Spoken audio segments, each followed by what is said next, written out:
Over this past weekend, a behind-the-scenes UFC documentary dropped on Roku, and there's been a bunch of very interesting clips that have come from this documentary.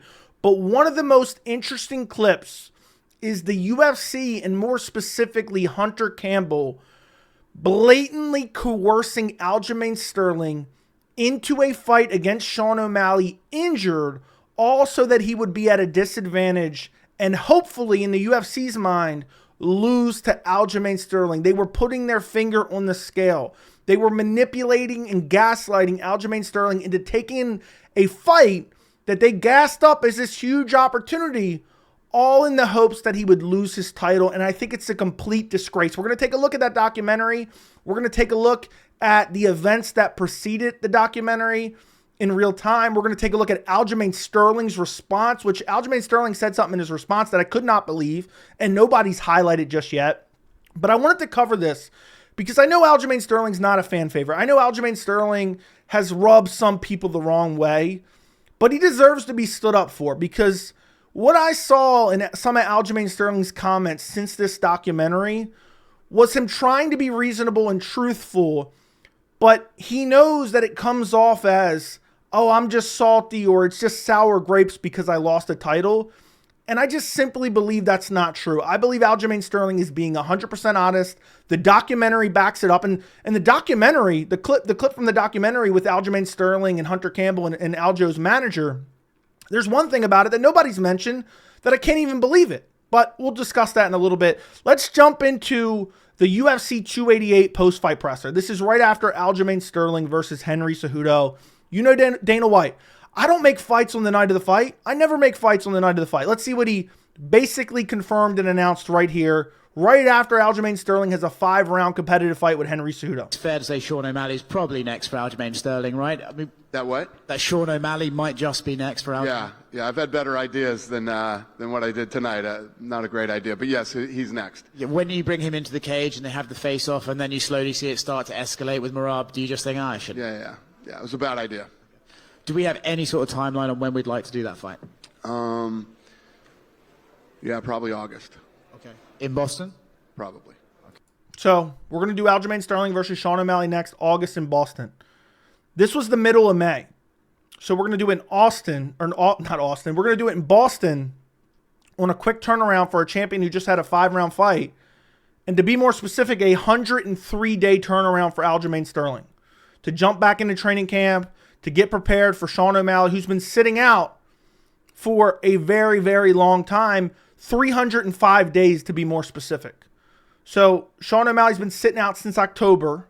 He's going to get a title shot in August. He's been preparing for Aljamain Sterling this entire time. But Aljo has to be flipped around or a very quick turnaround to defend his belt. Now, Aljamain Sterling came out after this. This is in the immediate aftermath of the Dana White's comments at 288. And he said, look, I'm injured. I'm banged up. I don't know if I'm going to be able to make this fight. Here's what he had to say. I'm still injured, like with my legs banged up. My bicep still sucks. I'm supposed to get another MRI on that. I'm trying to get to this fight in August. We've talked a little bit about it, and we're trying to see if we can make it happen. But my leg is still super sensitive to the touch. I hope I'm not ruining anything by me saying that. But, guys, I did just fight. He did just fight. He fought a 5-round fight, a title fight. He's banged up. He's supposed to jump right back into a training camp. He's supposed to jump right back into a weight cut. Meanwhile, O'Malley's just been waiting on the sidelines like this. Give me him at a disadvantage. Because that's exactly what the UFC was doing. And Dana White was pissed that Aljamain Sterling came out and said, look, I'm injured. I don't know. They announced this fight. Because they announced it without even talking to Aljamain Sterling. Then they coerced him into it, which you'll see in real time in the documentary, which was mind-blowing. By the way, I don't know if it's the UFC's idea to do this documentary. I don't know if it was Roku's idea to do this documentary. I've only watched 2 episodes so far. It's amazing. It's better than any embedded they've ever done. It reminds me of the old ESPN UFC prime times. This was before their deal with ESPN. It's great. I love it. It's more interesting than any other content they put out. Let me know what you guys think. If anyone remembers the old UFC prime times, please let me know down in the comments. I would love to know that. All right, now we're going to look at Dana White's response to what Aljamain Sterling just said. This is The immediate aftermath, like the next fight night card, Dana White was asked about what Aljamain Sterling said. Here's what Dana had to say about Aljo. Yeah.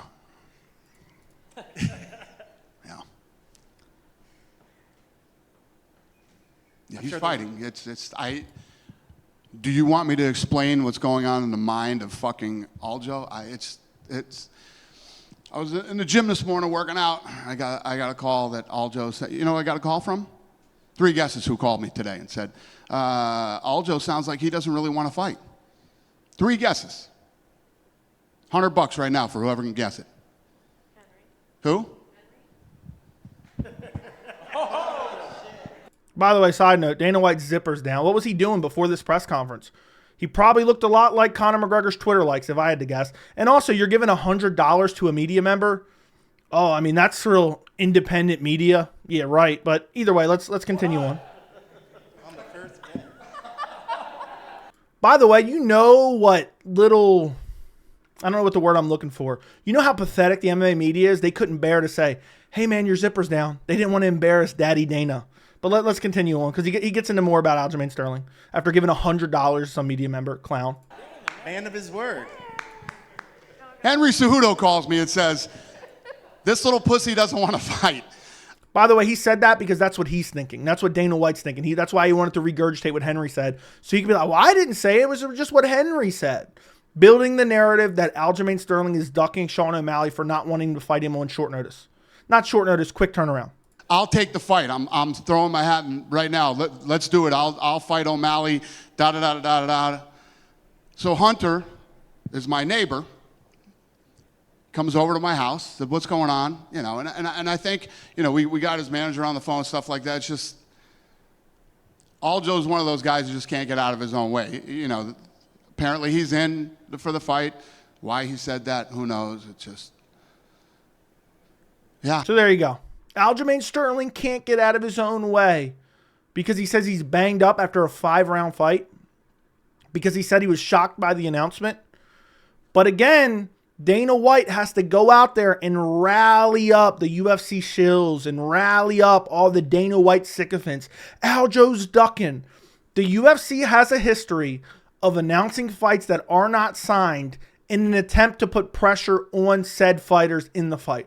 And that's exactly what they did here. Meanwhile, they had Sean O'Malley sitting on the sidelines, rubbing his hands together, praying for an Aljamain Sterling that's at a disadvantage. That's exactly what was going on here. And for Aljo just to come out and say, look, I'm a little banged up. I'm going to try to make the date, but I don't know. Oh, Dana's got a crap on him. And he says why in the documentary, which we'll look at in a second. One last thing I want to take a look at. And this was one of the most egregious things Dana White said in the kind of lead up to Sterling versus O'Malley during this whole debacle. And nobody really called him out for this. I think I made a video on it, but it's craziness that he even said this. Keep in mind, Aljo defended his belt in May, and they were asking him to fight in August, and he was saying, I might need a little bit more time. Let's see what Dana has to say about it. His power slap event that does crazy social media numbers. I'm not the one that that went out and said if my body holds up when I'm promoting a fight. If you're not healthy, don't take the fight. We'll have somebody else fight. We'll do somebody else for the interim title. We'll do somebody else for the interim title. We'll do somebody else for the interim title? Because I can't fight on a 103-day turnaround? Seriously. How is that even possible? He goes on a little bit more. We'll listen a little bit more before we get into the documentary. You know what I mean? Don't say you're going to go out and fight and then start saying stuff like, what's the first thing that happened? As soon as I was at the press conference, I was asked, is Aljamain Sterling really going to fight or not? Is that what you want the fans thinking? How is that me not giving him credit? Oh my God, you were asked the question at a press conference? Oh my goodness, that's crazy. That must be so bad. And look how angry he is here because he hates Aljamain Sterling. He wants his boy Sean O'Malley to win. And that's a fact. That is a fact. Now, in the documentary, by the way, again, I can't compliment this documentary enough. I don't know if it's Dana's idea, UFC's idea, whoever's idea. Love it. Absolutely love it. I hope there's more of it. I ripped this clip from the documentary. I will link this unlisted clip down in the description if you want to go check it out. If any other content creators want to use this clip and don't want to have to try to go find it, feel free. It'll be linked down in the description. But this is behind the scenes what's going on with Aljamain Sterling, Dana White, Hunter Campbell, and it shows specifically Aljamain Sterling, his manager Tiki and Hunter Campbell in a meeting trying to kind of patch things up.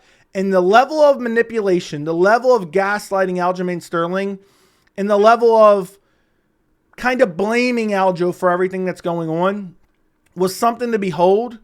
And the way this whole thing unfolded was crazy to watch, was absolutely crazy to watch. Let's watch it. Thing Aljo says is, if my body holds up. So now you have fans going, should I buy tickets to Boston and a plane ticket and get a room? Because this guy might not show up. You're either in the fight or you're not in the fight.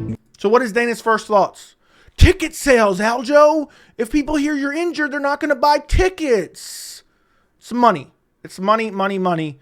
And they want Sean O'Malley to be in the most advantageous position for his title shot. They let him sit out for 10 months off a robbery win against Petr Yan in hopes that he would defeat Aljamain Sterling. And I know people don't want to hear anyone defending Aljamain Sterling because they don't like Aljamain Sterling for whatever reason.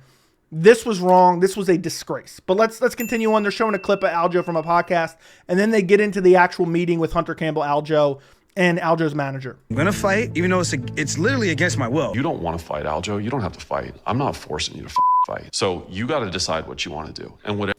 If you don't want to fight, Aljo, you don't have to fight. I'm not going to force you to fight. You have to decide what you want to do. Listen to that condescending tone.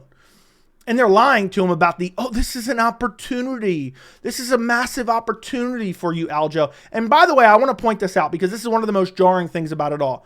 Look at his manager sitting there looking disinterested, looking like he doesn't even care to be there, staring at the ground, not even engaged with Hunter Campbell. These guys, I swear, and I don't know a lot about this guy, but we hear constantly that MMA managers work in the best interest of the UFC rather than their fighters themselves. And this shows me right here that this guy is not on Aljamain Sterling's side, and we might hear that from Aljamain Sterling himself in a little bit, but let's carry on with the documentary clip. Whatever you decide, I'm cool with. So I guess where I sit is it kind of puts me in a bad light where it's like, this guy can't get out of his own way and he kind of ruining things. And I'm like, I don't get that thought process of doing that to someone who's always done whatever was asked for him to do. But I can. So it's crazy to me because essentially the UFC announced a title fight without talking to Aljo. Aljo discussed truthfully his injuries, and they shit on him for saying that. And then he brings his complaint to Hunter Campbell, and what Hunter Campbell says here is, you're getting in your own way. He basically says it back to him. He says, you're working against us. We're trying to promote you here. This is an opportunity we're giving to you.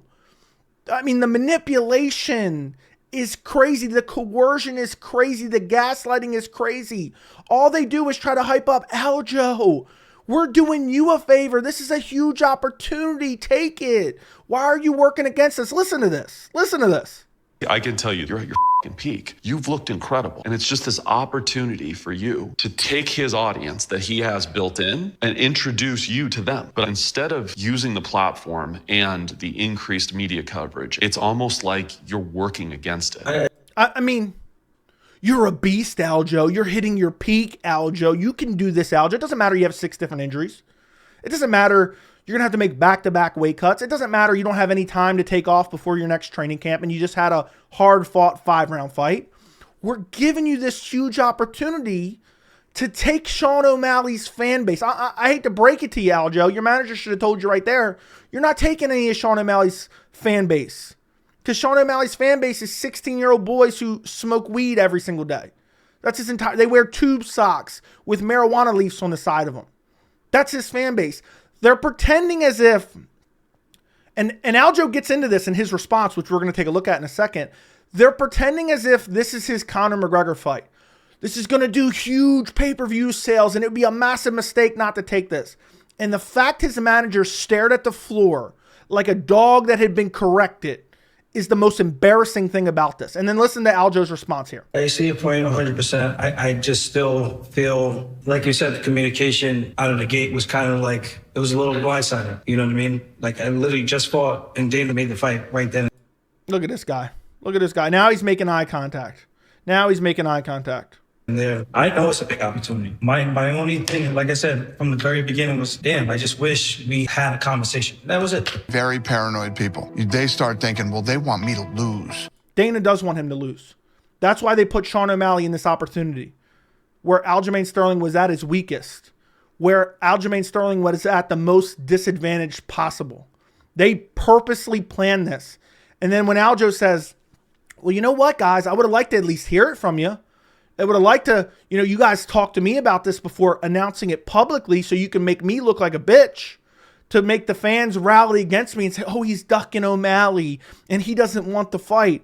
And the fact that he sits there, Hunter Campbell sits there and says, this is a huge opportunity for you to take Sean O'Malley's fan base. And this is a huge opportunity for you, and you're at your peak. They were hyping him up and coercing him into believing the opportunity was worth it for the potential fan base growth and the pay-per-view sales and the pay-per-view points and everything, all the positives. It didn't matter that he was injured. It didn't matter that the weight cut was going to be tough. It didn't matter that he was going to be severely compromised going into the fight, because that's what they wanted. That's what they wanted. If you don't want the fight, you don't have to fight. What this reminds me of, what Hunter Campbell reminds me of when he's saying, this is a huge opportunity for you to earn this fan base. It's like when you're at a job and you're doing your job, then all of a sudden someone else's workload gets thrown on you, right? And then when you go to management and you say, I'm doing all this extra work, I think I deserve a raise. And they're like, no. This is a huge opportunity for you to learn and grow. And you can use this opportunity. You can use everything you learn and you can use this in the future to make more money and be more knowledgeable about whatever it may be. That's what it was. It was like, here, we're going to offer you a really shitty situation. We're going to back you into a corner with the fans. And if you don't accept it, guess what? You're going to be sitting on the sidelines and the fans are going to hate your guts. And Aljamain Sterling gets into that in his response, which we're going to take a look at in a second. But what's the most shocking thing about this? And we'll rewind it a little bit back just so we can see Hunter Campbell right here. The most shocking thing about this is the UFC greenlit this to go on a documentary. If this is what they're willing to show, which I know I've said it's shocking, it doesn't really shock me all that much, to be quite honest. But if this is what they're willing to show, I wonder what the level of pettiness and shittiness and coercion and manipulation and gaslighting, I'm wondering what they're willing to go with when the cameras aren't there. I want to know what was cut from this documentary. By the way, it's a great documentary. I hope they continue to do this. This is way better than any other production they put out. But I wonder if they're willing to release this. What is not in the documentary? What else is going on that we haven't seen? I would love to know that. But the level of manipulation from Hunter Campbell saying, what an opportunity it'll be for you, and it's going to be so great, and you're going to take his fan base, and yeah. They pushed Aljamain Sterling into a corner. They announced a fight. They didn't offer him any level of communication. You hear it all the time, fighters finding out on Twitter that they have fights. It's just shitty business practices. And it's just showing favoritism towards certain fighters. Now let's take a look at Aljamain Sterling's response to this. There's a couple different clips from this video. Again, I think I said this earlier. Every video I show you in this video, I will link down in the description. This is from Aljamain Sterling's YouTube channel. And this is him. He just recently put out a video reacting to the clip that I just showed you, essentially. And the last part that I'm going to show you from Aljamain Sterling, one of the things that he said, I really didn't see anyone pick up on or repost or anything like that. And it was just shocking to me that he even said that out loud. But we'll get to that in a minute. All right, guys, I know we've seen the video circulating all over the social media interwebs, conversation between myself, my management, and Hunter. I wasn't really excited to see that clip again because I had to relive all those emotions again. Kind of riled me up a little bit because it really did piss me off in that moment of time back then. Aljamain Sterling is pissed because ultimately he didn't want to take this fight. And he lost, and now he looks like he's just complaining. He looks like he's salty. It looks like it's sour grapes, which I'm sure to a certain extent it kind of is. There's a small percentage, but at the end of the day, it's just the truth. He was coerced into taking this fight at a disadvantage. Also a UFC favorite, a Dana White lap boy, could hopefully win a title. That's what they did here. Just how everything kind of unfolded. Because if you look at the series of events, I just fought. I had a really hard training camp to make that weight cut. I fought one of the greatest combat athletes of all time in Henry Cejudo. People can say whatever they want about his layoff, whatever. Still one of the best guys to ever step in there. 5 rounds, hard fight. And then the night of the fight, and this is just the series of events. They don't make fights the night of the fight, but somehow, for whatever reason, my fight in particular just happened to be made that night. I mean, I showed you guys all that earlier. He just went through a 5-round fight. They're announcing it on the night of the fight without even talking to him. Disgraceful. Now, in this next clip we're going to look at, he talks about how basically he didn't want to fight. He had no interest in this fight on this timeline. Listen to this. I'm trying to sway the fans in any one way. I just give the facts and let people make their own decision based on that. And with that said, from that night, I said, I don't know what he's talking about. I have no desire to fight right now. And that was the whole thing I was saying. I have to heal up and see how my body holds up. I have to heal up and see how my body holds up. I have no interest in this fight right now on this timeline because it's a escalated timeline in order to put me at a disadvantage. And his manager should have been telling him this the whole time. Absolutely not. Let's push the timeline back. Now, in this next clip, there's a couple different clips I want to look at from here. This next clip, and in a second he gets into pay-per-view numbers, but he gets talking about how he was basically beaten down into taking this fight. They just worked on him and worked on him and worked on him until he finally just gave in and took the fight. He knows what it is. He got away with one. Again, the guy is skilled. He's very talented. I'm not saying that even if I was sharp that night and at my best, he wouldn't have done that. I don't. What he's trying to do here, and what I've been telling you guys this entire video, is he's trying to be honest about what happened without looking like, oh, I'm just making excuses because I lost. Because it is the truth. He didn't want to take this fight on this timeline. He was coerced into it, and it ended up backfiring on him massively in more ways than one, which he gets to in a second. I don't know. But I do know I didn't get a fair shake in coming into that one. And again, it was my grown decision to say yes. After saying no, I kind of got beaten down. And I don't think people understand what it's like to be in that hot seat with the pressure. And, I'm not trying to bash my bosses. These guys who pay my check, cut my check for me and whatnot. I like those guys. I do think from a business standpoint, they prefer A over B. They want Sean O'Malley to win. That is exactly what he's saying. I mean, imagine being in Aljo's position. So they announce the fight, and the fans get excited for it. You already know Sean O'Malley is going to be the favorite in it in terms of like the fan favorite. They want Sean O'Malley to win.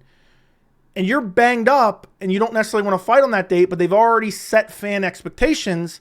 Then when you tell the UFC, look, I'm banged up, I don't know if I want to fight on this date, they're like, Aljo, this is an opportunity to grow your fan base, and this is huge for pay-per-view, which he talks about in a second. And imagine being backed into a corner, and then all your manager has is, think about that. Think about what a shitty position that is. Then you go into the fight and you lose, and you know you were put at a disadvantage. You know the UFC, Dana White and Hunter Campbell put their fingers on the scale, and you can't say anything because you're going to get criticized by the community and Dana White and the UFC themselves. It's a shitty situation to be in. And there's nothing wrong with that.